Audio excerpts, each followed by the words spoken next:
Hello friends, കാനഡയിൽ 2 വർഷം full time ജോലി ചെയ്യാൻ പറ്റുന്ന 2 തരത്തിലുള്ള വർക്ക് പെർമിറ്റിനെ കുറിച്ചാണ് ഈ വീഡിയോയിൽ പറയുന്നത്. ലോകത്ത് എവിടെയുള്ളവർക്കും ഈ 2 ടൈപ്സ് ഓഫ് കനേഡിയൻ വർക്ക് പെർമിറ്റിന് വേണ്ടി അപേക്ഷിക്കാവുന്നതാണ്. അപ്പോൾ ഈ വീഡിയോയിൽ ഞാൻ പറയാൻ പോകുന്നത് എന്തൊക്കെയാണ് ആ 2 തരത്തിലുള്ള വർക്ക് പെർമിറ്റ്സ് എന്നും അത് അപ്ലൈ ചെയ്യാനുള്ള എലിജിബിലിറ്റി ക്രൈറ്റീരിയ എന്താണെന്നും ഒക്കെയാണ്. അതുപോലെ തന്നെ എന്തൊക്കെ റിക്വയർഡ് ഡോക്യുമെൻറ്റ്സ് ആണ് ഇതിന് വേണ്ടതെന്നും ആപ്ലിക്കേഷൻ പ്രോസസ്സ് എങ്ങനെയാണെന്നും എത്ര നാളാണ് ഈ വർക്ക് പെർമിറ്റിൽ വർക്ക് ചെയ്യാൻ കഴിയുന്നതെന്നും ഈ വർക്ക് പെർമിറ്റ് ആപ്ലിക്കേഷൻ എങ്ങനെയാണ് സക്സസ് ആയി സബ്മിറ്റ് ചെയ്യുന്നതെന്നൊക്കെയാണ് ഈ വീഡിയോയിൽ ഞാൻ പറയുന്നത്. അതുകൊണ്ട് തന്നെ വീഡിയോ സ്കിപ്പ് ചെയ്യാണ്ട് മുഴുവൻ കാണുക.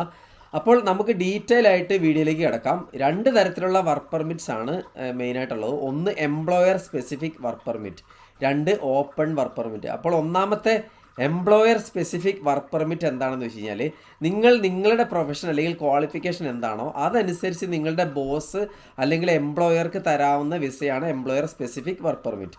അത് നിങ്ങളുടെ ജോലി എന്താണോ, ജോലിയുടെ സ്വഭാവം എന്താണോ, എവിടെയാണോ ജോലി ചെയ്യുന്നത്, എന്ത് തരത്തിലുള്ള ബിസിനസ് ആണോ ചെയ്യുന്നത്, ഇതൊക്കെ അനുസരിച്ച് ആണ് ഈ വർക്ക് പെർമിറ്റ് നമുക്ക് കിട്ടുന്നത്. അതിൻ്റെ പേരാണ് എംപ്ലോയർ സ്പെസിഫിക് വർക്ക് പെർമിറ്റ്. അപ്പോൾ രണ്ടാമത്തെ വർക്ക് പെർമിറ്റ് എന്താണെന്ന് നമുക്ക് നോക്കാം. അതാണ് ഓപ്പൺ വർക്ക് പെർമിറ്റ്. എന്ന് പറഞ്ഞു കഴിഞ്ഞാൽ ഏത് എംപ്ലോയറിൻ്റെ കീഴിലും അല്ലെങ്കിൽ മാനേജറിൻ്റെ കീഴിലും നമുക്ക് ഫ്ലെക്സിബിളായിട്ട് വർക്ക് ചെയ്യാൻ പറ്റുന്ന ഒരു വർക്ക് പെർമിറ്റാണ് ഓപ്പൺ വർക്ക് പെർമിറ്റ്. അതിന് സ്പെസിഫിക് ആയിട്ട് ഇന്ന മാനേജറെന്നോ അല്ലെങ്കിൽ എംപ്ലോയറെന്നൊന്നുമില്ല. അത് ആരുടെ കീഴിൽ നമുക്ക് ഫ്ലെക്സിബിളായിട്ട് വർക്ക് ചെയ്യാൻ പറ്റും. പക്ഷേ എന്നിരുന്നാലും ആപ്ലിക്കൻസിൻ്റെ പ്രൊഫൈൽ അനുസരിച്ച് ലിമിറ്റേഷൻസ് ഉണ്ടാകാം. അത് ഏത് തരത്തിലുള്ള ജോലിയാണ് അല്ലെങ്കിൽ ലൊക്കേഷൻ ഓഫ് വർക്ക് അനുസരിച്ച് മാറിയേക്കാം. അപ്പോൾ ഈ പറഞ്ഞ വർക്ക് പെർമിറ്റുകൾക്കുള്ള എലിജിബിലിറ്റി ക്രൈറ്റീരിയ എന്തൊക്കെയാണെന്ന് നമുക്ക് നോക്കാം. ഒന്ന്, ഏജ് നെസസിറ്റി, മിനിമം ഏജ് 18 വയസ്സെങ്കിലും ആയിരിക്കണം.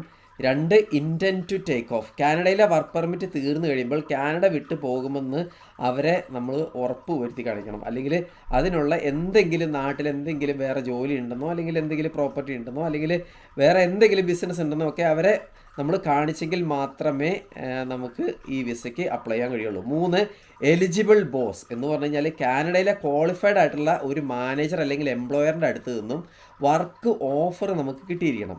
4, ക്ലീൻ റെക്കോർഡ്. ഈ വർക്ക് പെർമിറ്റ് ആപ്ലിക്കേഷൻ ചെയ്യുമ്പോൾ ക്ലീൻ ഇമേജ് ആയിരിക്കണം. ക്രിമിനൽ റെക്കോർഡ്സ് ഒന്നും ഉണ്ടാവാൻ പാടില്ല. 5, ഹെൽത്ത് പ്രിക്യൂസിറ്റീസ് എന്ന് പറഞ്ഞു കഴിഞ്ഞാൽ നിങ്ങളുടെ ജോലി എന്താണോ അതിനുള്ള ഫിറ്റ്നസ് സർട്ടിഫിക്കറ്റ് അല്ലെങ്കിൽ ഹെൽത്ത് ചെക്കപ്പ് പാസ്സായിരിക്കണം. അടുത്ത സെക്ഷനാണ് റിക്വയർഡ് ഡോക്യുമെൻറ്റ്സ്. ഈ പറഞ്ഞ 2 തരത്തിലുള്ള വർക്ക് പെർമിറ്റുകൾക്കും വേണ്ട കീ ഡോക്യുമെൻറ്റ്സ് എന്തൊക്കെയാണെന്ന് നോക്കാം. ഒന്ന്, ലേബർ മാർക്കറ്റ് അഫക്റ്റ് അപ്രൈസൽ എന്ന് പറഞ്ഞു കഴിഞ്ഞാൽ LIMA, ലീമ. ഈ ഡോക്യുമെൻ്റ് നമ്മളുടെ എംപ്ലോയർ നമ്മൾക്ക് ജോലി തരാനുള്ള അല്ലെങ്കിൽ വർക്ക് പെർമിറ്റ് തരാനുള്ള കഴിവുണ്ട് എന്ന് കാണിക്കുന്ന സർട്ടിഫിക്കറ്റാണ്. പിന്നെ ഈ പറഞ്ഞ ലീമ സർട്ടിഫിക്കറ്റ് എല്ലാ ജോലിക്കൊന്നും ആവശ്യമുള്ള കാര്യമല്ല, ചില ജോലികൾക്ക് മാത്രമാണ് നിർബന്ധമായിട്ടുള്ളത്. 2, വർക്ക് അലോ ആപ്ലിക്കേഷൻ ഷേപ്പ് എന്ന് പറഞ്ഞാൽ IMM1295 എന്നൊരു കോഡാണിത്, ജോബ് കോഡാണിത്. ഇതൊരു ആപ്ലിക്കേഷൻ ഫ്രെയിമാണ്. ഇത് മസ്റ്റായിട്ട് ഫില്ല് ചെയ്ത് സബ്മിറ്റ് ചെയ്തിരിക്കണം.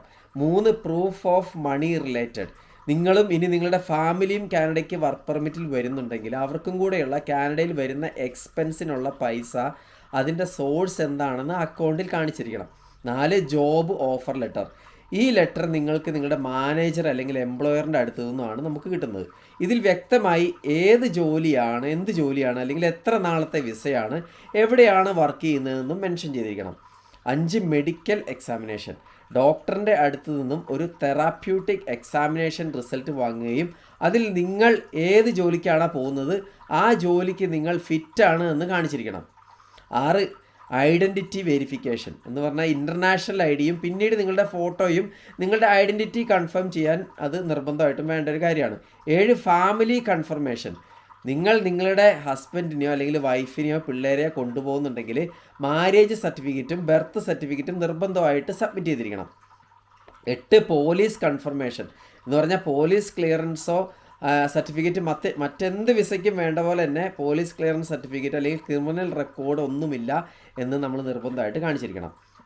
അപ്പോൾ ഇത്രയൊക്കെ ഡോക്യുമെൻറ്റ്സ് ആണ് വിസ പ്രോസസ്സിങ്ങിന് വേണ്ടത്. ഇനി ഇതിൻ്റെ ആപ്ലിക്കേഷൻ പ്രോസസ്സ് എങ്ങനെയാണ് നമുക്ക് നോക്കാം. ഈ കനേഡിയൻ ട്രാൻസിറ്ററി വർക്ക് പെർമിറ്റ് നമുക്ക് ഓൺലൈനായിട്ട് അപ്ലൈ ചെയ്യാവുന്നതാണ്. അപ്പോൾ അതിനായിട്ടുള്ള അത് നമുക്ക് മെയിനായിട്ട് ചെയ്യാൻ പറ്റുന്നത് ജെന്യൂൻ ആയിട്ടുള്ള ഒരു ഏജൻറ്റ് വഴിയോ അല്ലെങ്കിൽ സിറ്റിസൺഷിപ്പ് കാനഡ എന്ന് പറഞ്ഞാൽ IRCC എന്ന വെബ്സൈറ്റ് വഴിയോ അതും അല്ലെങ്കിൽ അടുത്തുള്ള വിസ സെൻറ്റർ വഴിയോ ഒക്കെ നമുക്ക് അപ്ലൈ ചെയ്യാവുന്നതാണ്. ഇനി ഇതിലെ step by step application process എങ്ങനെയാണെന്ന് നമുക്ക് നോക്കാം. ഒന്ന് complete the application frame. First work permit application form fill ചെയ്യുക. അതായത് IMM1295. ഇവിടെ നിങ്ങൾ ഈ പറഞ്ഞ 2 തരത്തിലുള്ള വർക്ക് പെർമിറ്റിൽ ഏതാണ് നിങ്ങളുടെ ജോലിയും ക്വാളിഫിക്കേഷനുമായി മാച്ച് ചെയ്യുന്നതെന്ന് നോക്കി സെലക്ട് ചെയ്യുക. 2 ഗാദർ റെക്കോർഡ്സ് എന്ന് പറഞ്ഞാൽ ഈ ആപ്ലിക്കേഷന് വേണ്ട എന്തൊക്കെ ഡോക്യുമെൻറ്റ്സ് ആണോ അതെല്ലാം നല്ല വ്യക്തതയുള്ളതും കറക്റ്റായിട്ട് ഫില്ല് ചെയ്തതും ആണെന്ന് ഉറപ്പുവരുത്തുക. 3 pay the application fee. Canadian work പെർമിറ്റിനുള്ള ആപ്ലിക്കേഷൻ ഫീ $155 കനേഡിയൻ ഡോളറാണ്. എന്ന് പറഞ്ഞാൽ കനേഡിയൻ ഡോളർ CAD 155 155 കനേഡിയൻ ഡോളറാണ്. അതിൽ തന്നെ ഓപ്പൺ വർക്ക് പെർമിറ്റിനാണ് അപ്ലൈ ചെയ്യുന്നതെങ്കിൽ നമുക്ക് 100 കനേഡിയൻ ഡോളറാണ് ആപ്ലിക്കേഷൻ ഫീ ആയിട്ട് വരുന്നത്. 4-മതായിട്ട് സബ്മിറ്റ് ദ ആപ്ലിക്കേഷൻ കറക്റ്റായിട്ട് ഫില്ല് ചെയ്ത് എന്തൊക്കെ ഡോക്യുമെൻറ്റ്സ് ആണ് ആപ്ലിക്കേഷനെ സപ്പോർട്ട് ചെയ്യാൻ വേണ്ടതെന്ന് വെച്ചാൽ അതെല്ലാം വെച്ച് ആപ്ലിക്കേഷൻ IRCC വെബ്സൈറ്റിൽ സബ്മിറ്റ് ചെയ്യുക. 5-മതായിട്ട് വെയിറ്റ് ഫോർ എൻഡോഴ്സ്മെൻറ്റ് എന്ന് പറഞ്ഞാൽ ഒരു വിസ ആപ്ലിക്കേഷൻ ഹാൻഡിൽ ചെയ്യാൻ ആവറേജ് ടൈം എടുക്കുന്നത് 90 ദിവസമാണ്. പക്ഷേ ചിലപ്പോൾ അത് നമ്മൾ വെച്ച ആപ്ലിക്കേഷൻ്റെ സ്വഭാവം അനുസരിച്ചൊക്കെ നീണ്ടുപോകാൻ സാധ്യതയുണ്ട്. ഇനി നമ്മൾ വെക്കാൻ പോകുന്ന ആപ്ലിക്കേഷൻ സക്സസ് ആവാനുള്ള കുറച്ച് ടിപ്സാണ് പറയുന്നത്. ഒന്ന്, എത്ര പെട്ടെന്ന് ആപ്ലിക്കേഷൻ വെക്കാൻ പറ്റുമോ അത്രയും പെട്ടെന്ന് എല്ലാ ഡോക്യുമെൻറ്റ്സും അറേഞ്ച് ചെയ്ത് ആപ്ലിക്കേഷൻ കൊടുക്കുക. 2-മതായിട്ട് ക്വാളിഫിക്കേഷൻ ക്രൈറ്റീരിയാസ് എന്തൊക്കെയാണെന്ന് കൃത്യമായി മനസ്സിലാക്കിയിട്ട് മാത്രം ആപ്ലിക്കേഷൻ സ്റ്റാർട്ട് ചെയ്യുക. 3, IRCC വെബ്സൈറ്റിൽ, അതായത് കനേഡിയൻ വിസയുമായി ബന്ധപ്പെട്ട് വരുന്ന മാറ്റങ്ങൾ അവരുടെ വെബ്സൈറ്റിൽ ശ്രദ്ധിച്ചുകൊണ്ടിരിക്കുക. പിന്നെ 4, സബ്മിറ്റ് ചെയ്യേണ്ട ഡോക്യുമെൻറ്റ്സിലോ ആപ്ലിക്കേഷൻ പ്രോസസ്സിങ്ങിനോ എന്തെങ്കിലും ഡൗട്ട് ഉണ്ടെങ്കിൽ നിങ്ങൾക്ക് ഇമിഗ്രേഷൻ കൺസൾട്ടൻസായോ കനേഡിയൻ ഇമിഗ്രേഷൻ സ്പെഷ്യലൈസ് ചെയ്യുന്ന ലീഗലായിട്ടുള്ള കൗൺസിലേഴ്സിൻ്റെ അടുത്തു നിന്നോ വേണ്ട വിവരങ്ങൾ നമുക്ക് അറിയാവുന്നതാണ്. അപ്പോൾ ഞാനിപ്പോൾ പറഞ്ഞ ഇത്രയൊക്കെ കാര്യങ്ങൾ ശ്രദ്ധിച്ചിട്ട് കനേഡിയൻ വർക്ക് പെർമിറ്റ് വിസയ്ക്ക് ആപ്ലിക്കേഷൻ കൊടുക്കാൻ പാടുള്ളൂ. കനേഡിയൻ വർക്ക് പെർമിറ്റും ജോലിയും കരിയർ ഡെവലപ്മെൻറ്റും ഒക്കെ സ്വപ്നം കാണുന്നവർക്ക് ഈ വീഡിയോ നിങ്ങൾ ഷെയർ ചെയ്ത് കൊടുക്കുക. പിന്നെ ഇതുപോലെയുള്ള വിസ സംബന്ധമായ അറിവുകൾക്ക് എന്നെ ഫോളോ ചെയ്യാൻ മറക്കണ്ട. അപ്പോൾ മറ്റൊരു വീഡിയോ ആയിട്ട് കാണാം. Thank you. ബൈ.